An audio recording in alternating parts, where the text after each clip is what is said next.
시청자 여러분 안녕하십니까? 헬로티비 뉴스입니다. 7호선 부천 구간 운영 위탁 연장을 놓고 부천시와 인천교통공사 간의 합의가 늦어지고 있습니다.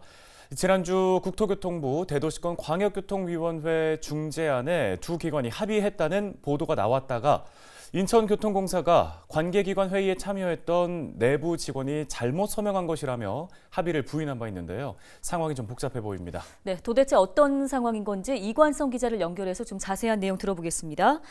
이 기자, 얼마 전 우리도 이제 뉴스에서 부천시와 인천교통공사가 대광이 중재안에 합의를 했다고 보도를 한 바 있습니다. 그럼 이게 지금 내용이 사실이 아니었다는 얘기입니까? 대광이 중재안을 부천시와 인천교통공사가 합의했다는 보도와 인천교통공사의 입장이 달랐던 이유는 인천교통공사 내부 문제 때문이었습니다. 인천교통공사는 지난 14일 국토부 대광이 관계기관 회의에 참석했던 영업본부장 A씨를 직위 해제했는데요. 공사 측이 A씨에게 회의에 참석하라고만 했는데 A씨가 독단적으로 대광이 중재안에 합의하고 돌아와서 그 책임을 물어 직위를 해제했다는 겁니다. 이 같은 사실이 뒤늦게 알려지면서 7호선 부천 구간 연장 운영에 관한 양 기관이 합의했다는 보도는 사실과 다른 상황이 돼버린 겁니다. 네, 그러면 이 인천교통공사의 입장은 뭔지 궁금해지는데요. 일단 대광이의 중재안을 살펴보면 철도 운영 위탁의 수수료를 다른 시도의 도시철도 수준까지 인상한다는 내용이 핵심이었던 것 같은데 더 이걸 인상을 해야 한다는 그런 건가요?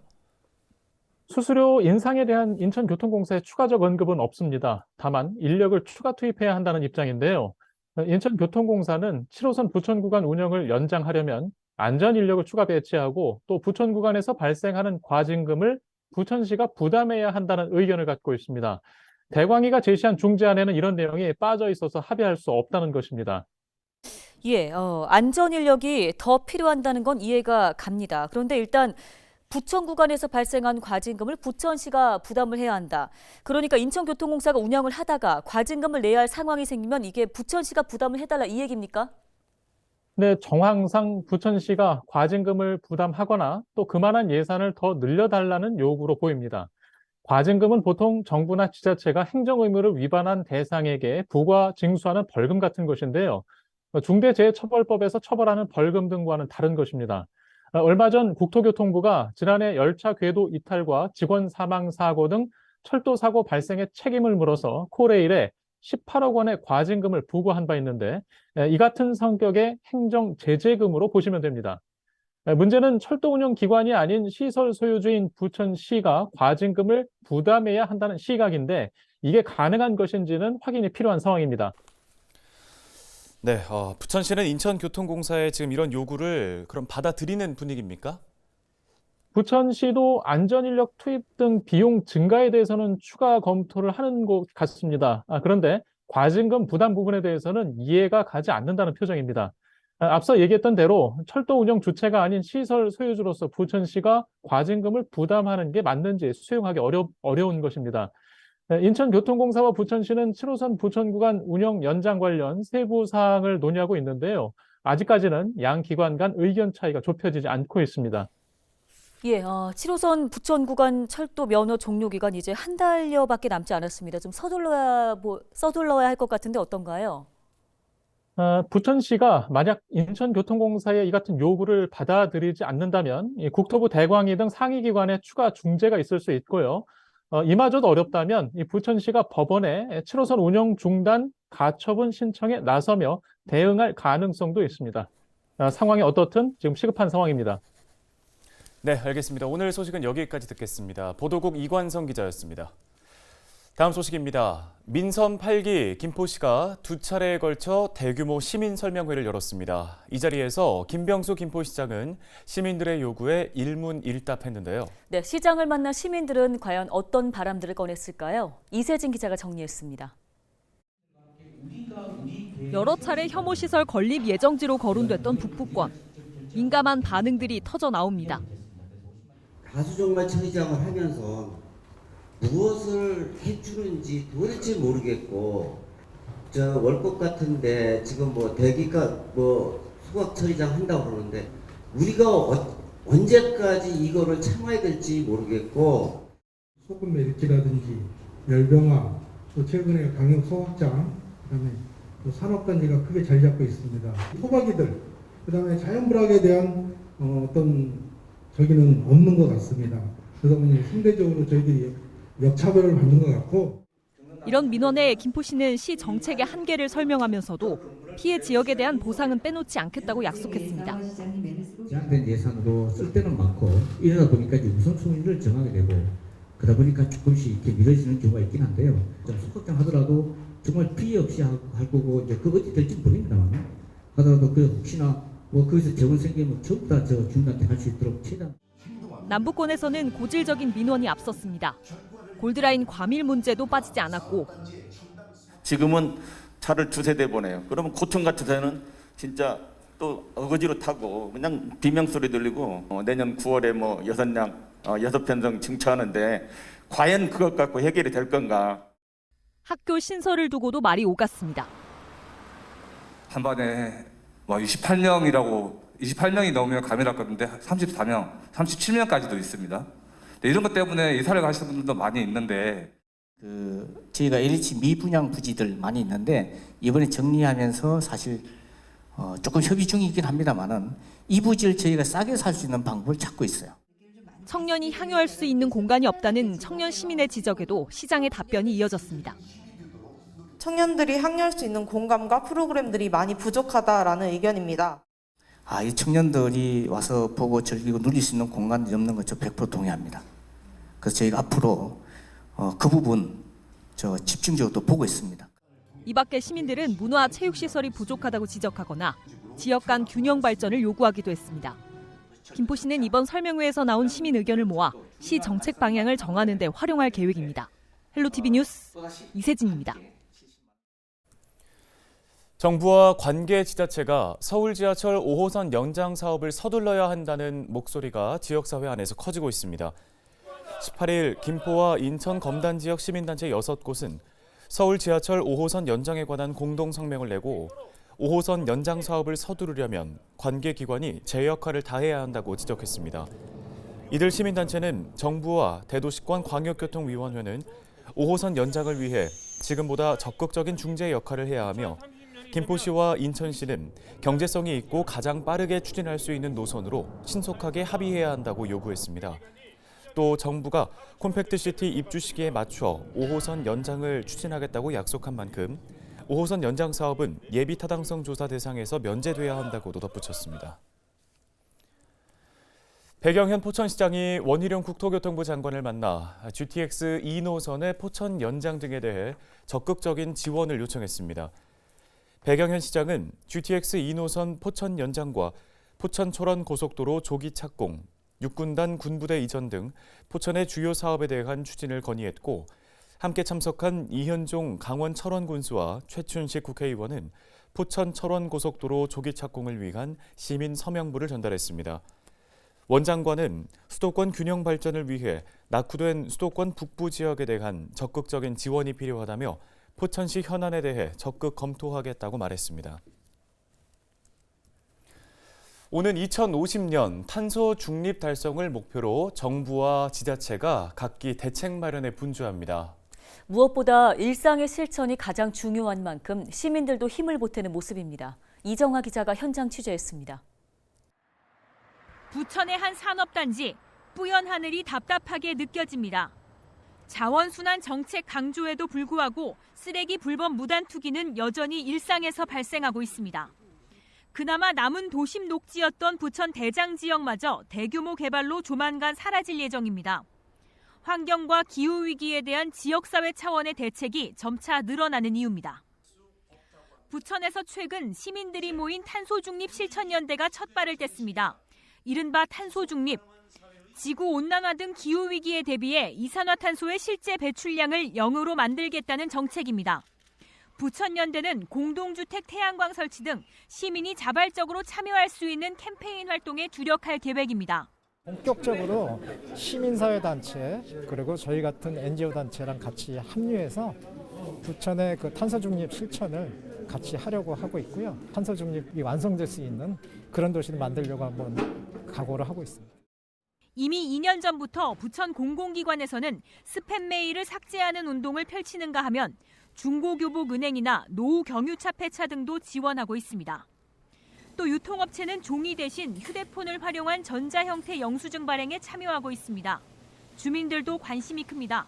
그냥 간단하게 줄일 수 있는 거는 뭐 음식물 최대한 줄일 수 있도록 하는 거, 뭐 일회용 좀 자제하는 거, 그런 정도 하고 있거든요. 다른 방법은 또 어떤 게 있는지. 공공이 주도하는 정책과 함께 시민 실천과 지역 공감대 형성까지 더해지면서 탄소 중립 실현에 또 하나의 경쟁력이 되고 있습니다. 헬로티비 뉴스 이정아입니다.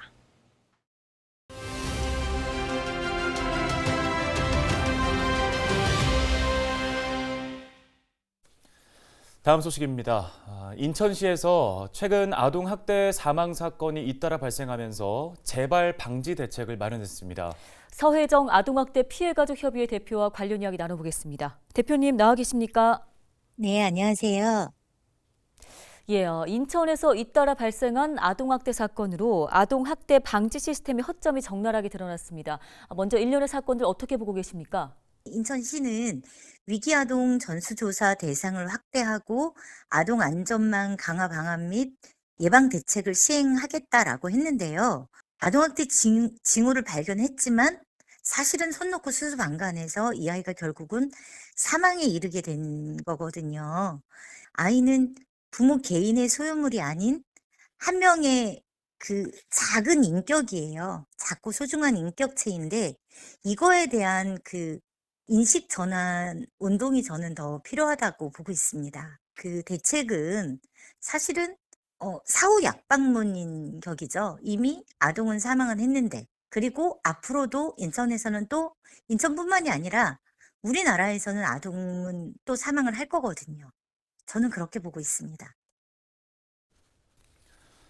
네, 인천뿐만 아니라 다른 지역에서 일어난 알려지지 않은 아동학대 사건들도 많다고 하는데요. 어떤 일들이 있었습니까?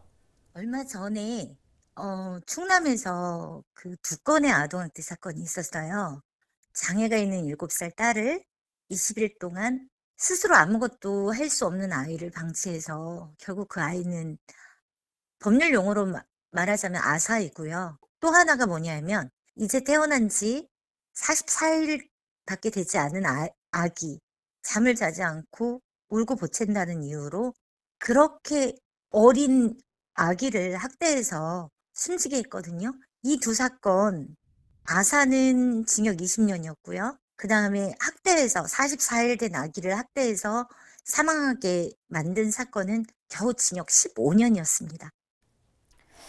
예, 말씀해 주신 것처럼 지금 언론에 보도되지 않은 사건들이 더 많다는 얘기인데요. 이 아동학대 사건 발생 이후에 발표되는 뒷북 대책이 아니라 예방을 하기 위한 대책들은 어떤 것들이 있을까요? 예를 들자면 인천광역시청 같은 경우 그 아동학대 예방 예산이 얼마인지 혹시 아시나요? 82억 원이에요. 정부 예산이 30억이고요. 시비가 52억입니다. 근데 여기에 아동학대 예방을 하려면 교육이나 홍보가 우선이어야 되는데 교육과 홍보를 합산한 예산은 1억 4,200만 원입니다. 거기에 홍보 예산이 9,400만 원이고요. 교육 예산은 그거보다도 훨씬 더 못 미치는 거죠. 우리나라가 그 성범죄자 신상에 대해서 19세 미만 아동이 있는 가정을 대상으로 우편물을 발송을 하고 있잖아요. 그러면 이 교육이나 홍보를 올바른 훈육에 대한 방법, 그다음에 체벌이 아동에게 미치는 악영향에 대한 공보물을 배포하는 데 중점을 둬야 되거든요.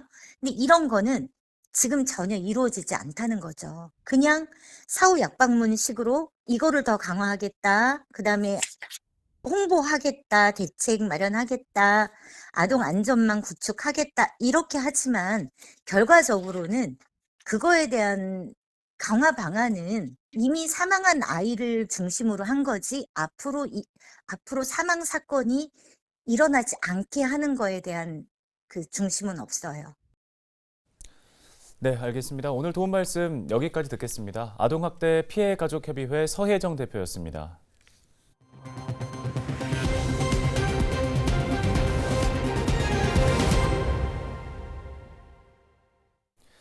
네, 중고등학교에 이어서 초등학교에 입학하는 학생들에게도 축하금을 지원하는 지자체가 늘고 있습니다. 양주시도 올해부터 입학 축하금을 지급하는데요. 네, 양주시 교육체육과의 송미애 과장이 전화 연결돼 있습니다. 과장님 안녕하십니까? 네, 안녕하세요. 양주시 교육체육과장 송미애입니다. 예, 양주시가 올해 초등학교에 입학한 학생들에게 축하금을 지원한다고 들었습니다. 이런 결정을 하게 된 이유가 있을까요? 네, 잘 아시다시피 현재 우리 양주시는 옥정 및 해천 신도시 개발에 따른 인구 유입과 학교 신규 개교 등으로 초등학교 입학생이 급격히 늘어나고 있는 상황입니다.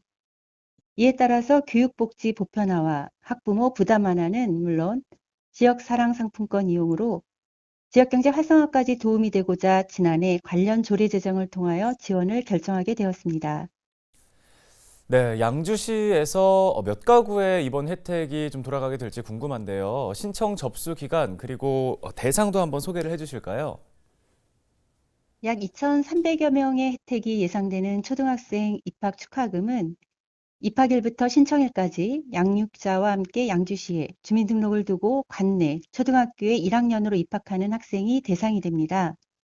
지급 방식은 지역화폐인 양주사랑 상품권으로 1인당 20만 원씩 지급될 예정입니다. 또한 신청 기간은 3월 2일부터 6월 1일까지로 양주시 홈페이지에서 간편하게 신청하셔도 되고 신분증을 지참하여 주소지 읍면동 행정복지센터에서도 신청하실 수 있습니다. 예, 끝으로 현재 지급되고 있는 출산 축하 장려금이랑 그럼 이 입학 축하금과 어떤 차이점이 있을까요?